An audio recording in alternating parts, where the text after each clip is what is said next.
உயர்வு தாழ்வு இல்லாமல் யாரை பார்க்கின்ற பொழுதும் இவங்க நம்மை போன்ற ஒரு உயிர், நம்மை போன்ற ஒரு ஆன்மா, இவங்களும் நம்மளும் ஒரே சகோதர சகோதரிகள் தான், ஒரே இடத்துல தான் இருந்தோம் அப்படிங்கிற அந்த எண்ணத்தோடு பார்க்கக்கூடிய பார்வை. இந்த மூன்றோட என்ன பண்ணணும்?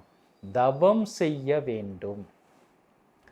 தவம் செய்வது தான் கல்வி. தவம் சுத்த சன்மார்க்கத்தில் வள்ளல் பெருமானார் சொன்னது போல் புருவ மத்தியில் தவம் செய்ய துவங்கினால் முதலில் நாதம் கிடைக்கும். இதற்கு ஐபிசி பக்தியை சொல்லியிருக்கேன். அந்த நிலைகள் ஒவ்வொரு நிலைகளை சொல்லியிருக்கேன்.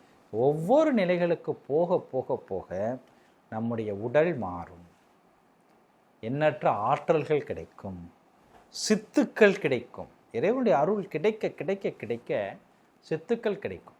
நீங்கள் சொன்னால் அது நடக்கும். நல்லது சொன்னாலும் நடக்கும். வாய் தவறி ஒருத்தருக்கு சாபம் விட்டுட்டீங்கன்னா அதுவும் நடந்துடும்.